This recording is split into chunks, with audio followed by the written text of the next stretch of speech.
여러분 반갑습니다. 서목사의 말씀 창고의 서목사입니다. 오늘도 함께 말씀을 나누는 여러분들을 사랑하고 축복합니다. 좋아요와 구독을 눌러주세요. 여러분과 함께 더 많은 말씀들을 나누기 원합니다. 오늘은 하나님은 부당한 요구를 하시는가? 라는 제목으로 하나님 말씀을 함께 나누도록 하겠습니다. 여러분들 중에는 지금 직장을 다니는 분도 있고 또 앞으로 직장에 다니기 위해서 준비하는 분들도 있을 것입니다. 사회에 진출하고 어떤 직장을 다니느냐 하는 것은 또한 굉장히 중요한 우리 삶의 중요한 부분이기도 하죠. 그런데 한번 생각해 보십시오. 여러분, 어떠한 직장이 좋은 직장일까요? 돈을 많이 받는 곳이 좋은 직장일까요? 아니면 좋은 상사와 좋은 직장 동료가 있는 직장이 좋은 직장일까요? 여러분이 직장을 선택하는 기준은 무엇입니까? 그저 취직만 되면은 좋은 직장일까요? 한번 그런 고민들을 해보신 적이 있나요? 한번 이러한 직장을 한번 상상해 보면 어떨까요? 여러분, 어떤 한 직장이 있어요. 근데 이 직장은 아무리 일을 잘 못해도 누구 하나 혼내는 사람이 없습니다. 내가 회사에서 일을 할 때 실수를 하던 아니면은 어떤 회사에 손해를 끼치던 내가 이렇게 일을 하는 데 있어서 뭐 잘못을 했을 때 아무도 나에게 책망하지 않아요. 배상하라고 하지도 않습니다. 여러분, 그런 직장이 있다면 어떨까요? 그런데 정말 좋을 것 같죠? 하지만 문제가 하나 있어요. 일을 아무리 잘해도 칭찬도 없어요. 보너스도 없어요. 연봉을 올려주지도 않습니다. 자, 그렇다면 여러분이 이 직장에서 일을 할 때에 어떻게 일을 하시겠습니까? 정말 내가 이 직장에 헌신하고 최선을 다하고 열심을 다해서 내가 모든 걸 다 쏟아붓겠다, 이렇게 결심하시는 분 계시면 한번 손을 들어주시면. 할렐루야. 그러면은 그냥 나는 여기서 복지부동 자리를 지키고 그저 주는 월급 받으면서 하루하루를 보내겠다라고 하시는 분은 손을 들지 마십시오. 모두 다 안 되시는 거 보니까 같은 마음인 것 같아요. 여러분, 이런 직장에 여러분이 다닌다고 생각해 보세요. 건성건성 다니면서 자리만 지키는 사람들이 아마 점점 늘어날 것입니다. 처음에는 열정을 가지고 일을 하려고 할 수도 있겠죠. 그러나 시간이 지날수록 자기가 발전하기보다는 오히려 그 자리를 지키고 앉아서 자기도 모르게 점점 퇴보하는 모습을 보게 될 것입니다. 어떤 사람들은 이렇게 생각할 것입니다. 야, 이 해고될 영역 없으니까 모든 사람이 다 열심히 일을 하겠지. 이러한 생각을 가지고서 시작한 것이 공산주의의 시작입니다. 해고될 염려가 없고 모든 사람들이 다 직장을 가지고 있고 함께 일을 하니까, 함께 나누니까 열심히 일을 할 거야. 그런데 그 결과는 무엇입니까? 여러분들도 아시는 것처럼 실패입니다. 왜요? 자기가 수고한 만큼 대가를 얻지도 못하고 자기가 실수한 만큼 책망을 받지도 않기 때문이죠. 여러분, 잠시만 생각해 보아도 우리는 이 직장이 어떠한 결말을 맞이하게 될지 금방 알 수 있을 것입니다. 아마 이러한 회사는 제대로 돌아가지 않을 것입니다. 그래서 어떤 의미에서 회사에 다니는 분들의 이야기를 들어보면 굉장히 회사는 냉정하고 냉혹합니다. 한 개인의 삶을 책임지기보다는 그 회사의 운영을 위해서 한 개인의 삶을 말살시킬 정도까지도 잔인함을 보이는 것이 회사의 생태라고 이야기들을 하기도 합니다. 여러분, 그런 분들에게 있어서 이러한 직장은 꿈의 직장일까요? 우리가 살아가고 있는 이 삶도 마찬가지입니다. 여러분, 우리의 삶에 우리가 어떤 잘못을 저질렀는데 아무런 처벌도 받지 않고, 그리고 아무도 뭐라고 하지도 않고, 그것이 그냥 잘하고 있다고만 이야기를 한다면 우리의 삶은 어떠한 일들이 일어날까요? 우리가 아무리 잘 살고 열심히 살고 최선을 다해도 그것에 대한 보상이 없다면 이 사회는 어떻게 될까요? 아마 끔찍한 세상이 될 것입니다. 굉장히 오래된 사건이긴 한데요. 예전에 LA에 흑인 폭동 사건이 났었습니다. 그때 무정부 상태가 잠시 된 적이 있습니다. 수많은 상가가 약탈을 당하고 그냥 가서 들고 나오는 것이 내 것이 되는 그러한 상황 속에서 사람들은 양심을 지키고 선을 지키기보다는 자신들의 이익을 취하기 위해서 정말로 약육강식의 시절로 돌아가 버리는 그러한 모습을 본 적이 있습니다.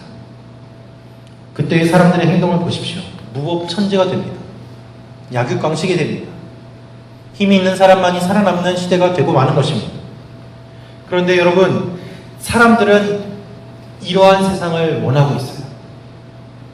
내가 잘못하더라도 벌을 받지 않는 세상, 내가 원하는 대로, 내가 뜻하는 대로 이러한 세상을 살아가기를 원합니다. 그런 사람들은 이렇게 말을 합니다. 천국 안 가도 좋아. 그 대신에 지옥도 없는 거야. 그래서 천국도 없고 지옥도 없는 그러한 삶의 이야기를 하기 시작했어요. 어느 순간부터 교회에서도 천국도 이야기하지 않습니다. 지옥도 이야기하지 않습니다. 시중에 나오는 책들 중에서 천국과 지옥을 다루는 책들은 거의 없습니다. 아니, 최근에 천국에 갔다 왔다고 하는 책들은 조금 나왔습니다. 그러나 지옥에 갔다 왔다고 하는 책은 거의 보지 못했습니다. 천국은 좋지만 지옥은 싫고 아예 천국과 지옥조차 없다고 생각하면서 살아가고 있는 사람들이 이 시대를 살아가고 있는 사람들의 대부분의 모습인 것입니다. 천국 안 가도 좋으니까 지옥도 안 가는 걸로 하자. 그래서 심판이라는 개념을 없애버리고 지금까지의 속박에서 벗어나서 아예 이 규율이라는 것을 없애버리는 것으로 사람들이 움직이기 시작했어요. 지금까지는 어떤 하나의 규율이 있었습니다. 속박이 있었습니다. 제한이 있었습니다. 이것이 오랫동안 지속되어 왔는데 사람들이 이것에 대해서 거부하고 반항하고 그리고 사람들만의 자유를 꿈꾸면서 나온 것이 르네상스예요. 그리고 그 종교개혁 이후에 르네상스 이후에 계속해서 시대가 어떻게 변해어 갔는가? 사람들은 아예 이 속박 자체를 없애는 것으로 만들어 갔습니다. 그것이 드러난 것이 히피 운동이요 포스트 모더니즘입니다. 사람들은 꿈의 직장이라면서 이런저런 것들을 만들었습니다. 그러나 그 결과는 무엇입니까? 그 결과는 공허와 허무와 이제는 무엇이 옳고 무엇이 그른지조차도 판단할 수가 없는, 그래서 여러분 각각 생각하는 것이 다 진리이고 여러분 각자가 판단하는 것이 다 옳은 것이고 여러분 각자 소견에 옳은 대로 사는 것이 맞다고 주장하는 이 사회의 분위기가 된 것입니다.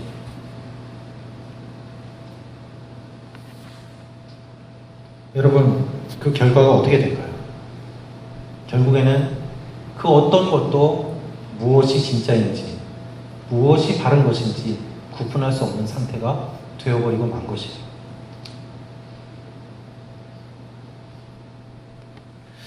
영화를 연구하는 사람들은 이 규율을 버리고 규칙을 버리고 이 룰을 버리고서 새롭게 바꾼 그 전환점이 되는 영화가 하나 있다라고 이야기들을 하기도 합니다. 그 영화가 어떤 영화일까요? 아마 여러분들이 들어보시기는 했을 겁니다. 원초적 본능이라는 영화입니다. 보신 분은 손을 안 드시겠죠? 네. 굉장히 옛날 영화입니다. 옛날 영화인데요. 1992년인가 개봉한 영화예요. 그런데 이 원초적 본능이라는 영화가 우리가 흔히 많이 패러디돼서 이렇게 뭐 여성이 다리 꼬고 뭐 그런 코미디로만 나오는데 이 영화 자체가 갖고 있는 의미가 있다라고 영화 평론가들은 이야기를 합니다. 왜 그런 이야기를 하는가? 원초적 본능이라는 영화 이전에는 선과 악이 분명했어요. 주인공이 선한 사람이거나 악한 사람이거나 캐릭터가 분명했습니다. 그리고 악한 사람이라면 나중에 결말을 맞이하면서 죽게 되고 선한 사람이라면 나중에 악당들과 싸워서 이기게 됩니다. 그것이 지금까지의 영화 흐름이었어요. 1991년까지의 영화 흐름이었습니다. 헐리우드 영화들이 그러한 영화들을 만들어내고 좋아했습니다. 그런데 이 원초적 본능이라는 영화가 등장하면서 어떤 일이 일어났는가? 주인공이 범행을 저지르는데 주인공이 잡히는지 안 잡히는지 모호해요.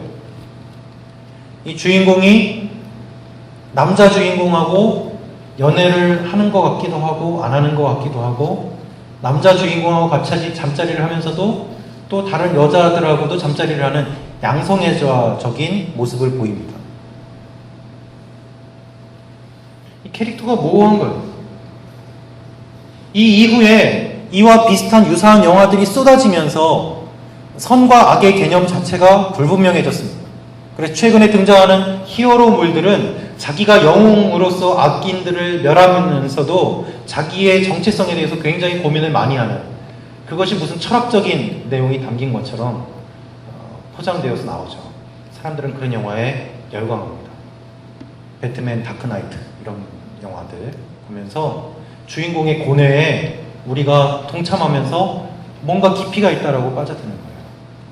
근데 그 일련의 흐름들이 완전히 획기적으로 바뀐 것이 언제였는가? 92년에 등장한 이 영화부터 전체적인 흐름이 바뀌었다고 보는 것이죠. 여러분 찾아서 보지 마세요. 지금 보면 별로 재미없습니다. 지금 어떤 상황이 되었는가? 이제는 그 영화가 등장한 지 20년이 지나가는 이 상황 속에서 사람들이 심판에 대해서는 아예 귀를 막아버리는 시대가 되었습니다. 지옥에 대해서 이야기하기 싫어하는 시대가 되었습니다. 교회에 와서 설교의 내용들이 여러분이 행복해지는 법, 적극적인 사고방식, 긍정의 힘, 하면 된다라는 것으로 바뀌게 되었어요. 주님이 다시 오신다는 이 심판의 메시지는 어디서든지 들을 수가 없는 상황이 된 것입니다. 그러니까 교회에 나오면서도 하나님과는 무관하게 나의 행복을 찾아가고 하나님을 이상한 존재로 바꾸어버리는 경우가 생겨나는 거예요. 천국과 지옥 이야기하면은 요즘은 이상한 사람 취급받습니다. 무식한 사람 취급받습니다. 시대에 뒤떨어진 사람이 돼요. 모두들 심판을 받으려고 하지 않습니다. 그래서 하나님은요, 어떤 분인가? 하나님은 나에게 좋은 것 주시는 분이에요. 근데 심판을 주시는 하나님이라는 말을 듣기는 싫어해요. 마치 그 후덕한 KFC 할아버지가 막 이렇게 서 있는 것 같은 그런 느낌이 우리가 생각하는 하나님이 되어버린 거예요. 그러나 하나님이 정말 그런 분입니까? 하나님 그렇지 않습니다.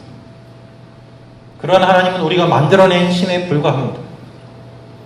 하나님은 자비로운 분이지만 꼭 자비로운 분만은 아닙니다. 하나님은 정의의 하나님이기 때문입니다.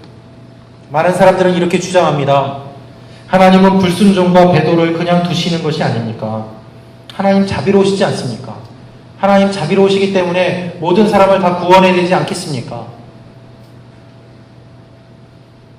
이에 대해서 예수님은 오늘 이 말씀을 하시는 것입니다. 오늘 누가복음 12장 42절에서 48절 말씀을 함께 읽어보도록 하겠습니다. 같이 읽겠습니다. 시작. 주께서 대답하셨습니다. 자막이 안 나오나요?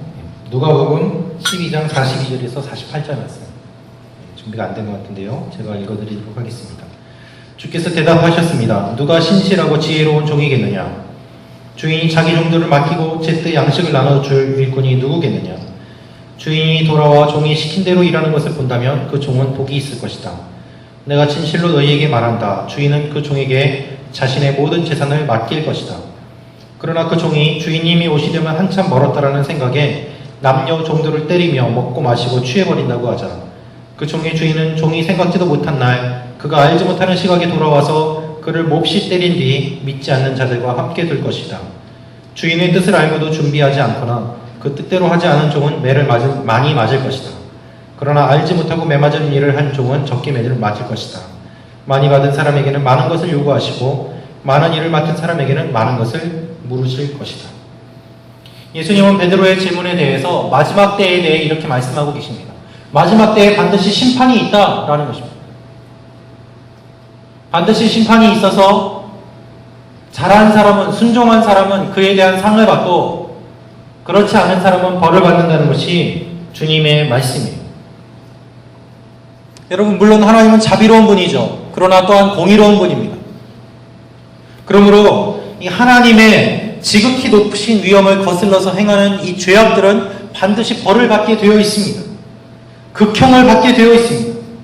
하나님의 공의는 우리의 몸과 영혼이 영원히 지옥에 떨어질 것을 요구하고 계세요. 왜요? 하나님은 너무나도 거룩하신 분이기 때문에 아주 작은 죄라고 할지라도 그것을 그대로 보실 수가 없는 거예요. 여러분의 눈에 작은 티끌이라도 들어간다면 그것은 굉장히 거북하고 불편하게 느껴지겠죠. 마찬가지로 하나님은 너무나도 거룩하시고 너무나도 존귀하시고 하나님은 너무나도 영광으로 가득 찬 분이기 때문에 아주 작은 죄라고 할지라도 그것을 그대로 두시지 못합니다. 죄와 하나님은 함께할 수가 없는 것입니다. 그래서요, 우리 영혼이 먼저 죄를 지어요. 우리 생각으로, 우리 마음으로 죄를 짓고요. 우리의 몸은 그 죄의 도구로 이용당합니다. 죄에 동참합니다. 그래서 생각으로 죄를 짓고 몸으로 죄를 지음으로 말미암아 우리의 몸과 우리의 영혼과 우리의 모든 생각과 우리의 모든 전 존재가 심판을 받을 수밖에 없는 존재인 것입니다. 기억하십시오. 우리의 영과 혼과 우리의 육의 구원이 완전한 구원이듯이 우리의 심판도 완전한 심판입니다. 여러분, 지옥은 우리 영혼만 들어가는 것이 아닙니다. 여러분의 육신이 당하는 그 고통이 처절하게 지옥에서도 실현되고 있는 것입니다. 지옥은 실제이고 그렇기 때문에 하나님은 우리에게 지옥에 대해서 강력하게 이야기하시며 경고하십니다. 하나님은요, 반드시 대가를 주세요. 상과 벌, 천국과 지옥이 있어요. 죄를 지으면 하나님의 심판을 경험합니다. 아무리 작은 죄라고 할지라도 영원한 심판을 받게 되어 있습니다. 그것이 하나님의 공의예요. 왜냐하면 모든 죄들이 무한히 선하시고 영원히 선하신 하나님을 거역하는 것이기 때문에 그렇습니다. 하나님은 죄를 멸하시는데 죄를 심하게 멸하시고 죄를 정의롭게 멸하시고 죄를 확실하게 멸하세요. 그래서 우리가 이 하나님을 신뢰할 수 있는 것입니다. 최근에 이와 관련된 사건이 하나 일어났습니다. 저는 그 뉴스를 들으면서 이 말씀을 준비하면서 참 여러 가지 생각과 묵상을 하게 됐습니다.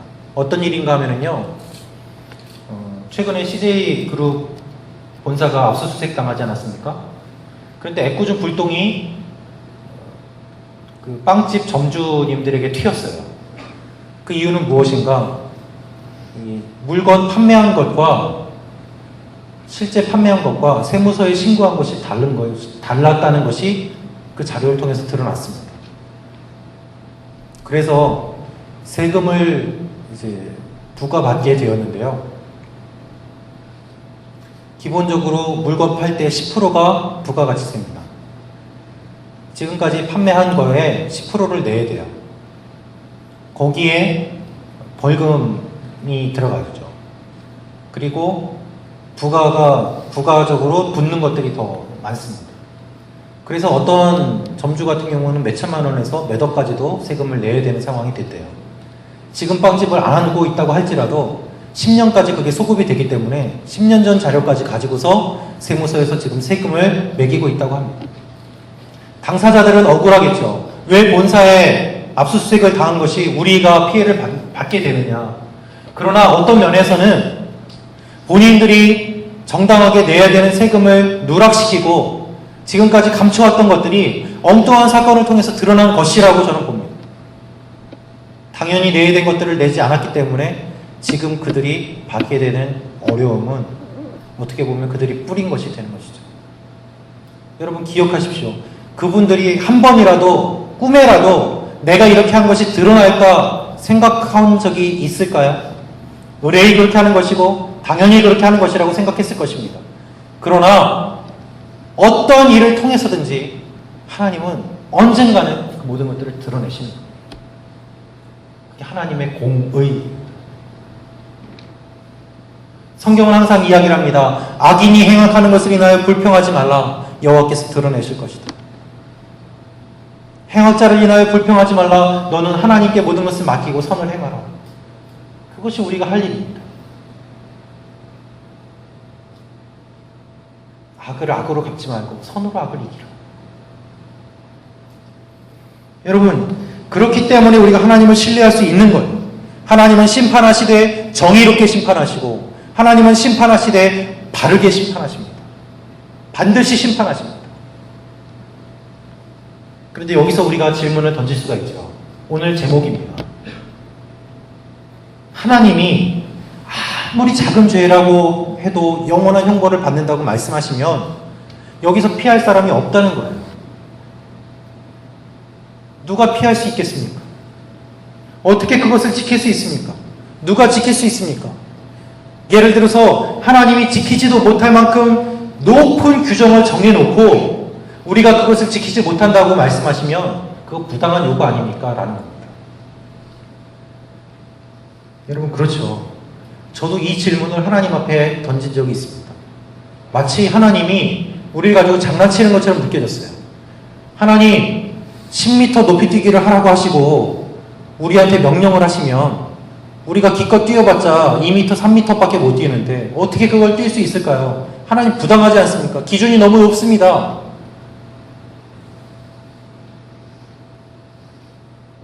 사기처럼 느껴지는 거예요. 기준 자체를 너무 높게 만들어 놓고 사람이 못 지나간다고, 못한다고 혼내시는 거 이상하다. 그런데요, 하나님은 부당한 요구를 하지 않습니다. 하나님 뭐라고 말씀하시는가? 하나님은 우리가 던진 질문의 전제의 오류 때문에 부당한 요구처럼 들린다라고 말씀하고 계세요.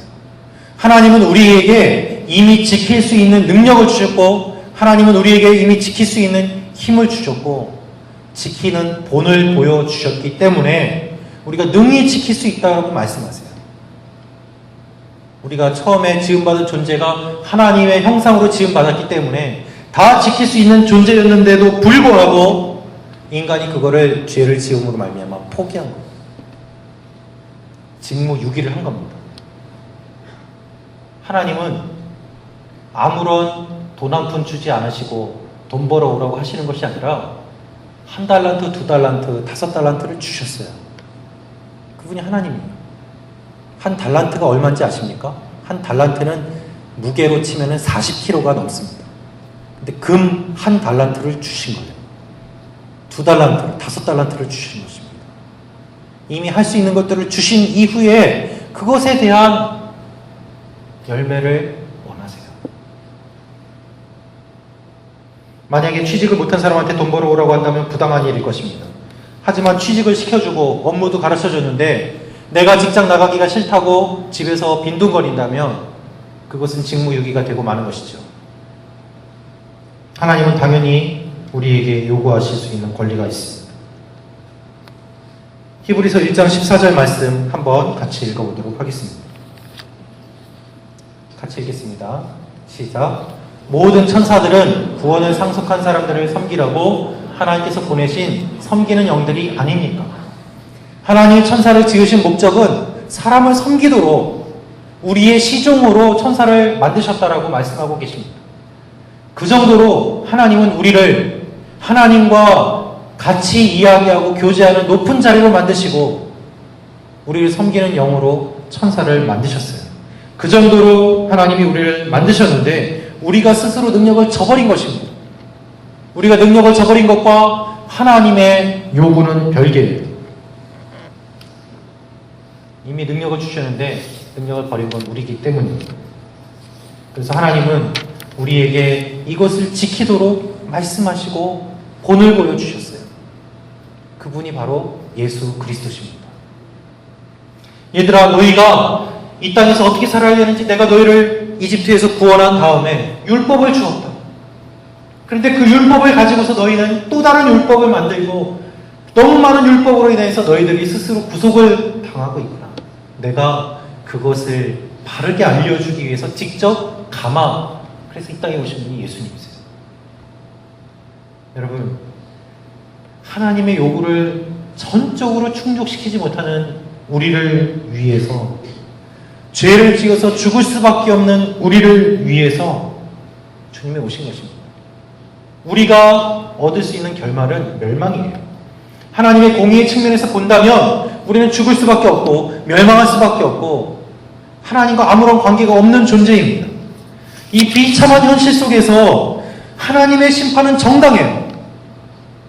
하나님은 무한히 자비로우신 만큼 무한히 정의로우세요. 그래서 하나님은 이 자비를 거스르지 않는 방법으로 하나님의 정의를 실현하십니다.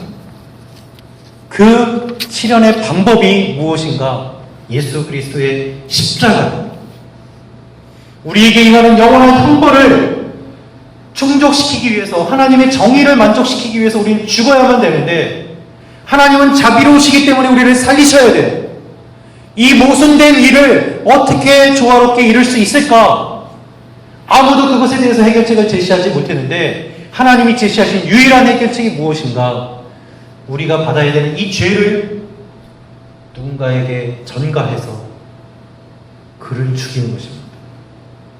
그리고 그는 이 세상 사람 중에 한 사람이 아니라 하나님이 직접 이 땅에 오심으로 말미암아 사람을 죽여서 사람을 구원하는 것이 아니라 하나님이 돌아가심으로 말미암아 직접 그 모든 죄를 스스로 짊어지고 하나님의 자비하심을 이루시기 위해서 십자가에 달려서 돌아가신 거예요. 그래서 하나님의 정의와 하나님의 자비는 완전히 하나가 되어서 그 모든 요건을 충족시키는 구원의 문이 열린 것입니다. 그래서 십자가는 유일한 구원의 길이요, 예수 그리스도는 우리 유일한 구원자가 되시고, 그리고 그 예수 그리스도 안에서 우리의 모든 죄가 보상을 받게 되는 것입니다.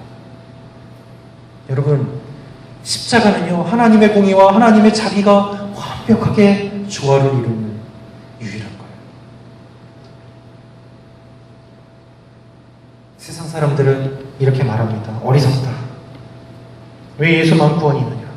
그러나 논리적으로, 성경적으로 보았을 때 하나님의 이 모든 일들이 이루어지는 유일한 것이 예수 그리스도의 십자가인 것입니다.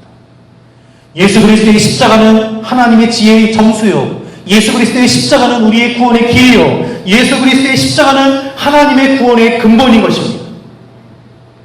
그래서 이 예수 그리스도의 십자가가 없이는 우리는 아무것도 할 수가 없이 죽을 수밖에 없는 존재인 것입니다. 우리가 붙잡아야 될 것은 이 십자가요, 그리고 예수 그리스도께서 여러분을 위해서 대신 돌아가셨다는 이 놀라운 사실을 기억하는 것입니다. 고린도전서 1장 23절에서 24절 말씀을 함께 읽겠습니다. 같이 읽겠습니다. 시작. 우리는 십자가에 못 박힌 그리스도를 전파합니다. 이방 사람에게는 어리석은 것이지만 24절 말씀이 없나요? 예, 이방 사람에게는 어떻다고요? 어리석은 거예요. 그러나 하나님의 지혜의 정수가 십자가인 것입니다. 제가 이 말씀을 준비하면서 정말 너무 가슴이 떨렸어요. 알고 있는 사실, 아는 것이 아니라 이 말씀을 다시 준비하면서 하나님이 이 놀라운 계획 가운데 십자가를 주셨다는 것을 다시 한번 확인하게 되었습니다. 우리는 십자가에 못 박힌 그리스도를 전파합니다. 이것이 유대 사람에게는 마음에 걸리는 일이며 이방 사람에게는 어리석은 것이지만 부르심을 받은 사람들에게는 유대 사람이든 그리스 사람이든 그리스도는 하나님의 능력이며 하나님의 지혜입니다. 하나님의 어리석음이 사람의 지혜보다 더 지혜롭고 하나님의 연약함이 사람보다 더 강하기 때문입니다. 여러분, 교회는 놀러 오는 곳이 아닙니다. 교회는 내가 만족하기 위해서 오는 곳이 아닙니다. 교회는 내가 구원받았다는 이 기쁨과 감격을 재확인하기 위해서 오는 것입니다. 예수 그리스도의 십자가를 다시 한번 기억하고 그것을 붙잡기 위해서 오는 것입니다. 여러분이 앞으로 살아가는 가운데 여러분 무엇을 붙잡기 원하십니까? 진리가 충족되는 요건은 하나입니다. 시간이 바뀌어도 변하지 않고 장소가 바뀌어도 변하지 않고 대상이 바뀌어도 변하지 않는 것이 진리입니다. 이 진리는 예수 그리스도의 십자가입니다. 여러분, 하나님은 부당한 요구를 하십니까? 아닙니다. 하나님은 정당한 요구를 하셨고 그 기준을 만족시키지 못하는 우리를 불쌍히 여기셔서 직접 십자가에 치셨습니다. 그래서 하나님은 우리를 위한 하나님의 사랑을 확증하신 것입니다. 그 아들을 아끼지 않고 내어주시니가 어찌 성령을 선물로 주시지 않겠느냐. 여러분, 이 십자가를 붙잡으십시오. 십자가를 믿으십시오. 아직 여러분 가운데 구원의 확신이 없는 분이 있다면 이 십자가가 어떤 의미인지를 다시 한번 생각하십시오. 그저 교회에 왔다 갔다 하는 분이 계신다면 이제는 그 습관을 벗어버리고 내가 무엇을 믿는지, 내가 왜 십자가를 바라봐야 되는지 그것을 기억하십시오. 여러분에게 십자가가 없다면 아무것도 아닙니다. 여러분에게 십자가가 없다면, 우리에게 십자가가 없다면 아무것도 아닙니다. 할렐루야. 이 십자가가 우리에게 주어졌습니다. 이 사실을 기억하면서 우리 함께 같이 기도하기를 원합니다. 여러분의 마음속에는 무엇이 자리 잡고 있습니까? 여러분, 하나님은 우리가 하나님의 법도를 다 지킬 수 없다는 것을 알고 계세요. 그래서 우리가 피할 길을 주십니다.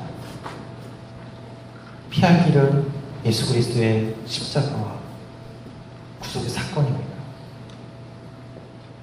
이 사실을 기억하며 주님 앞에 나아갑시다.